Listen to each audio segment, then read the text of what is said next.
Welcome back to Creep, your channel for the darkest tales and unsettling legends from around the globe. Today, we journey into the heart of Africa, a continent rich with ancient myths and haunting stories that have been passed down through generations. In this episode, we delve into 3 spine-chilling legends from African mythology that will leave you questioning the boundaries between reality and the supernatural.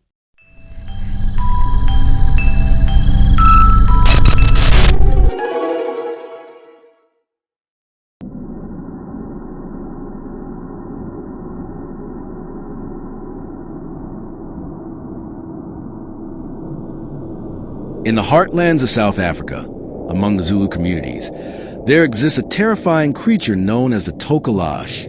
This malevolent being is often described as a small, hairy humanoid with piercing eyes and an insatiable thirst for mischief and blood. According to legend, the Tokalash is created by malevolent shamans using dark magic. They summon this creature to wreak havoc on their enemies, causing illness, nightmares, and even death. The Tokalash is known to be invisible to all but its victims, creeping into homes at night to choke and bite unsuspecting sleepers. One particularly harrowing tale tells of a village plagued by unexplained deaths. The villagers would find their loved ones lifeless in their beds, with no signs of struggle or illness. Desperate, they consulted a local shaman who revealed that a Tokalash had been unleashed upon them. To protect themselves, the villagers began elevating their beds by placing them on bricks, out of the creature's reach, a practice that continues in some areas to this day. The fear of the Tokalash is so ingrained in South African culture that even uttering its name is believed to attract its attention. This legend serves as a chilling reminder of the unseen forces that lurk in the shadows, waiting to prey on the vulnerable.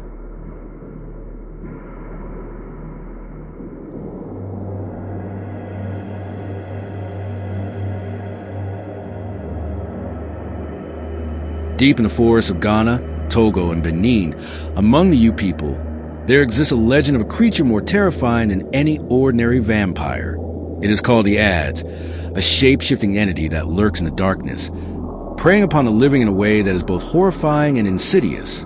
Unlike the vampires of European folklore, the Ads does not rely on fangs or brute strength. Instead, it takes the form of a small, ordinary-looking firefly, glowing softly in the night, drifting silently through the humid air. In this harmless shape, it can slip unnoticed into homes, through cracks in walls, under doors, or through open windows. But when it finds its victim, it changes. At the opportune moment, the Ad sheds its insect form and transforms into a humanoid nightmare, a gaunt, shadowy figure with elongated fingers and hollow eyes. Without making a sound, it drains the life force of its victims, feeding on their blood and essence while they sleep. Those who fall prey to the Ads often wake up weak, ill, and confused. Many die without explanation, their bodies untouched, their skin unmarked, except for a strange, lingering feeling of absolute terror. But the horror of the Ads doesn't end there. If it is ever captured in its firefly form, it immediately reverts to its human shape, revealing itself as a witch or sorcerer. These beings, often outcasts or individuals accused of practicing dark magic, are said to have sold their souls for power, becoming eternal predators in the process. One of the most chilling accounts of the Ads comes from a village in Ghana in the late 19th century. A young woman named Afia became mysteriously ill.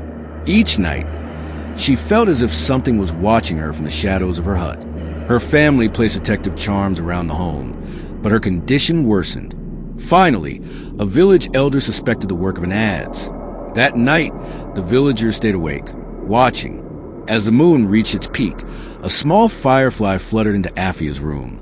Without hesitation, one of the men trapped it in a glass jar. Moments later, the jar shattered violently, and in its place stood a frail, elderly man, one who had been thought dead for years. He let out a scream so unearthly that it sent every villager into a panic before collapsing lifelessly to the ground. From that night on, no one in the village ever spoke of what happened. But the fear of the Ads lingers to this day, passed down in hushed whispers, a reminder that sometimes the things that seem the smallest, the most insignificant, can be the most terrifying of all.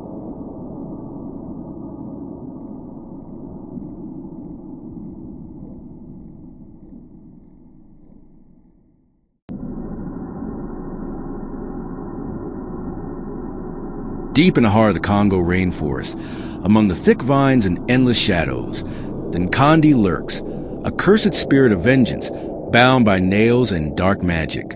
Unlike ghosts that simply haunt, the Nkandi hunts. It is an enforcer of ancient curses, a silent stalker that punishes those marked for death. The Nkandi originates from the Bakongo people of Central Africa. It is said to be summoned through powerful rituals performed by Ngangas, witch doctors or sorcerers, who drive nails into a wooden effigy, each nail representing a curse or a demand for justice. If a person has committed a crime or an unforgivable act, their soul may be marked by the Nkandi. Once this happens, there is no escape. Some say the Nkandi is merely a statue, a lifeless object of ritual. Others know better. There are whispers that, under right circumstances, the Nkandi leaves its wooden form, transforming into something far worse, a shadowy figure with glowing eyes, razor-sharp nails, and an insatiable hunger for vengeance. The vanishing of the Belgian surveyors, 1923. One of the most chilling encounters with Nkandi occurred in 1923, during the height of Belgian colonial rule in the Congo. A group of European surveyors was sent to map an uncharted region of the rainforest. These men, confident in their modern equipment and weapons, disregarded the warnings of the local villagers, who begged them to avoid certain sacred lands. The villagers spoke of Nkandi bound to the jungle, an ancient spirit that would punish trespassers and those who disrespected the land. The surveyors laughed. They didn't laugh for long. 3 days into their journey, strange things started happening. At night, they heard whispers in the trees, voices that seemed to come from nowhere, murmuring in a dialect none of them could recognize. Their equipment malfunctioned. Compasses spun wildly, and their food supplies rotted overnight. Then, the first man disappeared. They found his boots and clothing folded neatly outside his tent. There was no sign of struggle, just his empty skin, as if something had peeled him from the inside out. The men panicked, but pushed forward. The next night, 2 more vanished, their bodies found hanging from the trees, their eyes wide open in terror, but completely hollow, as if something had scooped them out. By the 4th night, only 1 man remained. He was found weeks later by a local hunter, wandering half-naked and delirious, muttering a single phrase over and over. "It found us, it found us, it found us." When the hunter took the man back to the village, the elders refused to speak to him. They only gave one warning. He is already dead. The Nkandi does not leave its work unfinished. True to their words, the man died 3 days later, with no visible wounds, no signs of poisoning. He was simply gone, as if his soul had been taken, his body an empty shell. To this day, travelers in the Congo rainforest avoid certain areas, and locals still whisper the Nkandi, the hunter of souls, waiting among the trees for those foolish enough to ignore the warnings of the dead.